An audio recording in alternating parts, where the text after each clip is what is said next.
Sydney's New Year's Eve fireworks will go ahead tomorrow night. There have been calls to cancel the world-famous display because of extreme weather conditions and the state's ongoing bushfire crisis. A total fire ban has been declared for a number of areas, including the Greater Sydney region, but the spectacle will go ahead as planned. Reporter Selby Stewart is at Blues Point Reserve on Sydney Harbour. Selby, why have the Sydney Harbour fireworks been allowed to proceed?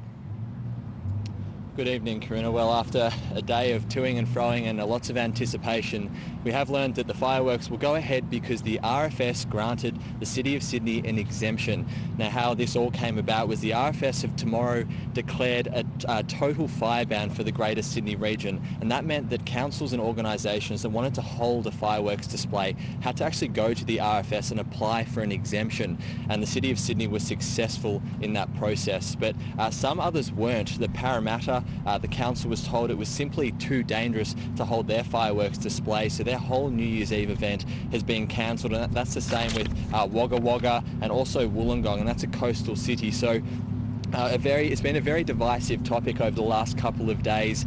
Social media has been abuzz with this, and there have been some people saying that it should go ahead because realistically there's no fire danger, or it might not make a practical difference. But on the other side, people think that it's just from an optics point of view, it's just not a good look having a fireworks display during this bushfire season. And the debate was really stoked this morning when the Deputy Premier, John Barilaro, tweeted while he was overseas and said that he thought that the fireworks display here was too risky and that it shouldn't go ahead. He also pointed to regional centres and said, well, if they're cancelling their fireworks display, well, Sydney should follow suit. But we now know that that is not to be the case.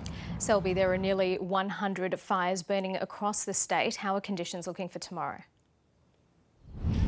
Unfortunately, it's the trifecta that nobody likes to hear. It's going to be hot, it's going to be windy, and it's also going to be dry. So the heat wave that's been in the western parts of the state, that's going to be moving across to the east, so we'll see temperatures in Western Sydney get to the mid-40s.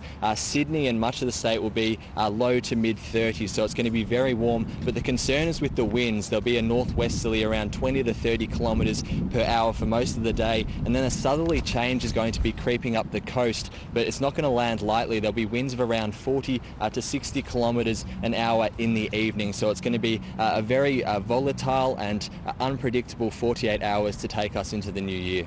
Selby Stewart.